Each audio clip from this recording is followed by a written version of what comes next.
I really wanted to like this season. I really did. I have been a huge PJ Masks fan since I was 10, so it really sucks that this season fell so flat. Don't get me wrong, this season isn't terrible. There are some things I liked about it. So let's name them. The animation improved significantly this season. I mean, look at these character expressions.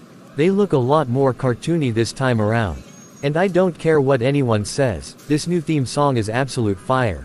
Into the night they go, they're bigger, they're better, they're the power heroes. Into the night to save the day, so many more to show you the way. Anything else? Well, the new characters were pretty fun. Except for one of them, but we'll get to that later. Yeah, that's pretty much it. Now let's get to why this season was such a disappointment. There's a lot to talk about this season. From the wasted characters to storylines that go nowhere, I could have easily made a whole video essay. But I still have Mushroomania to work on, which is premiering on November 30th by the way, and you should check it out. Shameless plug aside, I really don't have time to cover all the problems. So I had to ask myself, what was the biggest problem with this season? What was its biggest flaw? And at the end of the day, it all came down to one thing: wasted potential. This season had so many good ideas, but the writers just didn't know what to do with them. From that asteroid in episode 1, to the new villain, to the characters as a whole, every aspect felt like a missed opportunity. What could have been an exciting evolution for the show instead felt like a collection of half-baked concepts. Firstly, let's talk about that asteroid. I realize that a lot of my fans don't watch PJ Masks, so my past videos may be confusing to some people, so I'll try to explain things the best I can. So basically, in the first episode of the season, there was a mysterious asteroid that had the power to turn good people evil, and it gives the villains extra powers. Now, keep in mind, this asteroid was the whole reason why they decided to form the Power Heroes. So, you'd think they'd focus on that, right? Maybe have some episodes dedicated to the characters finding out where it came from, and how to deal with it in case it comes back. No. Instead, they just treat it like it's nothing important. I know it sounds like I'm nitpicking, but considering how big of a deal this was, it should have been the focus of the whole season. The only time this asteroid was ever mentioned again was in a throwaway line in the episode, Gloop the Third. Asteroid! Been a while since one of these hit Earth. So now, this asteroid now has the importance of a Family Guy cutaway gag. Now, let's talk about the Power Heroes themselves. For the most part, they're okay. The new characters, Lilyfae and Bastet, do have fun personalities, but they don't get as much development as I hoped for. I already talked about Ice Cub in his own dedicated video, so I won't go that deep into him. He could have been a great character, but his personality is just way too bland for me to care about him. As for the rest of the characters, they didn't really do anything that changed what I thought of them. But Catboy kinda sucked this season. Sure, he has a great relationship with Bastet, but some of the decisions he makes are just baffling. In the episode, Catboy does it all. He has trouble leading a bigger team, so he decides to take on Romeo by himself. Okay, first of all, why is he suddenly having trouble leading the Power Heroes? He had no trouble doing that before. This kind of stuff should have happened ages ago, especially considering that this is one of the final episodes of the season. But aside from that, Catboy should know that going after a villain by yourself is a bad idea. In a previous episode, Flashcar to the Moon, Newton tried to be Catboy's roadside assistance while stopping Luna Girl, but no, Catboy decided to take her down all by himself. And also, in literally the next episode, Bastet and Catboy had to work together to stop Pharaoh Boy, but when Catboy gets jealous when he sees her and Alley Cat hanging out, he decides to solve the problem all by himself. Catboy learned the exact same lesson about teamwork 3 times in one season. Oh, and it's not just him either. Anu had to learn it, Owlette had to learn it, Bastet had to learn it, heck, even Newton of all people had to learn it, twice. Look, I get it, you wanna develop the team's dynamics, but repeating the same lessons over and over again is not the way to do it. Do you wanna know a better way to do it? Flesh out and develop their relationships throughout multiple episodes. The only dynamics that stand out are Catboy and Bastet, Ice Cub and Lilyfae, and Owlette and Anu. They're fun dynamics overall, but I wish they would have gotten more episodes dedicated to them. Catboy and Bastet's dynamic is the only one that gets development, and it's easily the highlight of the season. At first, they don't get along, but they gradually start to trust each other. That's the key word here, gradually. They don't just resolve their differences in one episode, it took time for them to fully trust each other. That's how you do a proper character arc. Wait, I think there's another hero I need to talk about. But I can't put my finger on it. I think his name rhymes with Karma Villain. Oh, that's right, Armadillon. My mistake, I almost forgot to talk about him, you know why? Because the writers did nothing with him. Well, not literally nothing, but it might as well be. Judging by the way he was written this season, it makes me believe that including him at all was an afterthought. Despite being in the intro, and some of the promotional material, Armadillon only appeared in 2 episodes this season. Yeah, you heard me. In the episode, Moth Boy, it's revealed that he took a break from being a hero because he felt ashamed of his previous actions, hence why he was gone in Season 5.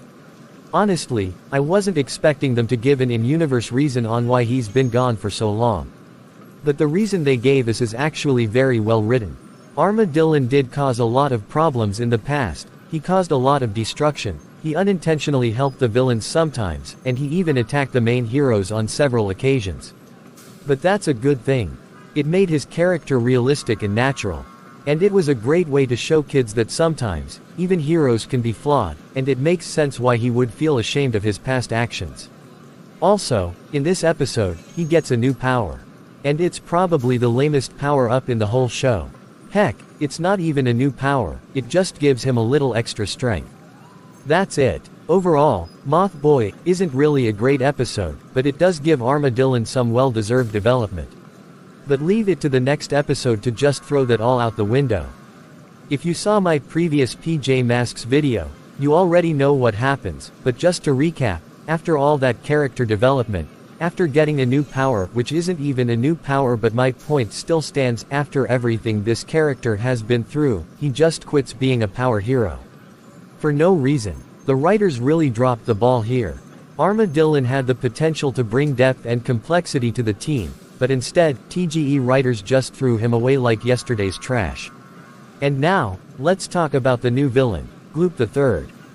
He is by far the biggest disappointment of this season.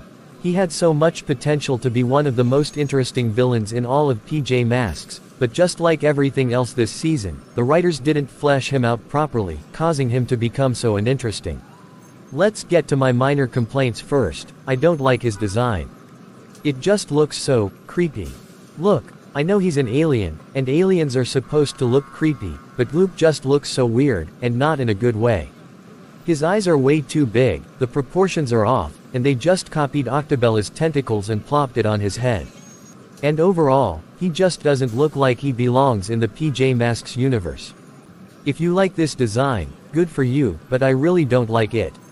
When I first heard of Gloop, I thought he was gonna be the one responsible for that bad asteroid in the first episode, but no, he's just a regular PJ Masks villain.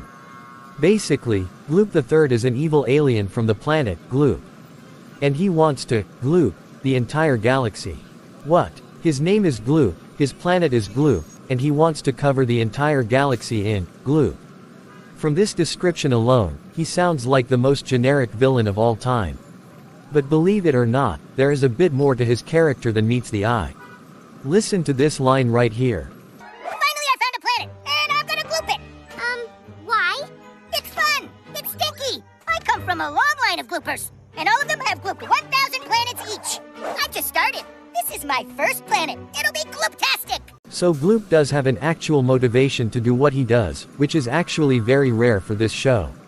For example, why does Romeo want to take over the world? Never explained. Why is Luna Girl evil?